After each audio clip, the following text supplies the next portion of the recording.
आप सभी को नमस्ते। मेरा नाम दीपा सुथार, गांव नाडोल, ब्लॉक देसुरी, जिला पाली। मेरे समूह का नाम है श्री आई माता समूह, जिसमें मैं सदस्य हूँ। और मेरे ग्राम संगठन का नाम है महाशक्ति ग्राम संगठन, जिसमें मैं वीओए के पद पर कार्यरत हूँ। मेरे सीएलएफ का नाम है प्रगति राजीविका महिला क्लस्टर नाडोल, जिसमें मैं अकाउंटेंट के पद पर कार्यरत हूँ। और मैं 2020 में समूह से जुड़ी, और जब समूह में मैं जुड़ी तब कोरोना काल चालू था, तो हमारे यहाँ सीआरपी टीम आई और हमें जोड़ा गया। जैसे मैं एसएचजी में पहले जुड़ी, तो एक तो पहले सबसे बड़ी मार तो कोरोना काल की थी, ठीक है। तो उसमें जुड़ने के बाद में मुझे जैसे ठीक है, मैं जिस क्लास तक पढ़ी हुई थी तो मुझे इतना नॉलेज नहीं था कि हिसाब किताब कैसे करते हैं, क्या है। और मुझे ऐसा लगता था कि मैं मेरी पढ़ाई करूँ, जारी रखूँ या ना रखूँ।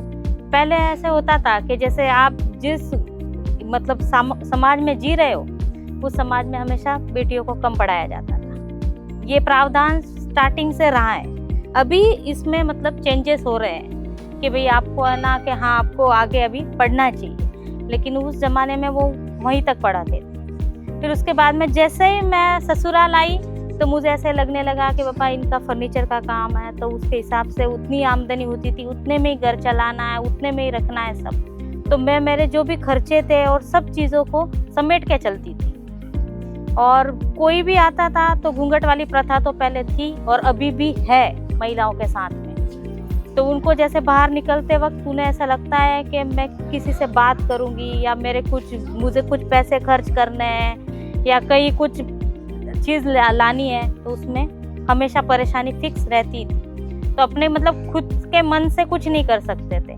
और जब मैं स्कूल जाती थी मुझे ऐसा फील होता था कि मैं कुछ कर सकती हूँ या मैं थोड़ा छोटा बड़ा मेरे खुद का बिजनेस करूँ, या ऐसे दिमाग था, लेकिन वो हिम्मत नहीं होती थी। तो वो जैसे एसएचजी में जुड़ने के बाद में मुझे ऐसा लगा कि मैं कुछ ना कुछ तो कर सकती हूँ। और मेरी घर की जो आर्थिक स्थिति थी उसमें मैंने थोड़ा अपना सहयोग देके घर की आर्थिक स्थिति को ठीक किया।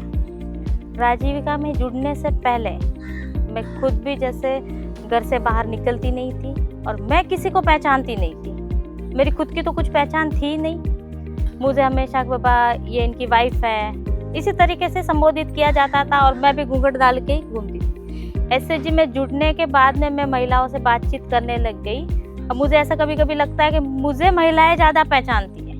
जैसे मेरा आगे का सपना तो ये है कि जैसे राजीविका में जो महिलाएं जुड़ी हुई है, जो महिलाएं इससे वंचित है, एक तो उनको तो जोड़ना ही है राजीविका में। प्लस जो कोई महिला ऐसे जिनके हुनर है, जो कुछ काम कर सकती है, खुद सक्षम बन सकती है, ऐसा कुछ छोटा बड़ा ही उनको उद्योग लाके देना या उनका खुद का बिजनेस स्टार्ट करवाना है। ये मेरा सपना स्टार्टिंग से रहा है।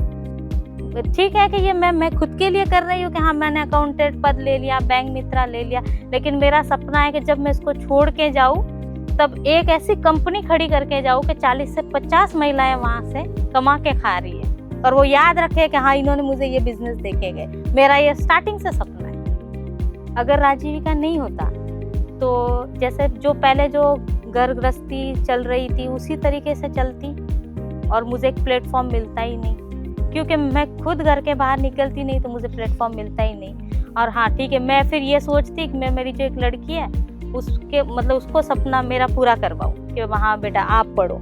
लेकिन अभी मेरी लड़की मुझे बोलती है कि मम्मी आप आपका सपना पूरा करो, और वो आज पढ़ाई कर रही है। राजीविका को बहुत बहुत धन्यवाद कि राजीविका ने मुझे एक अच्छा और बढ़िया और सबसे बेहतर प्लेटफॉर्म दिया कि आज मैं इससे जुड़ी और आज मैं मेरे खुद के पैरों पे खड़ी हुई हूँ और आज मैं सक्षम हूँ। राजीविका को बहुत बहुत धन्यवाद। हौसलों की कहानी, विकास की निशानी।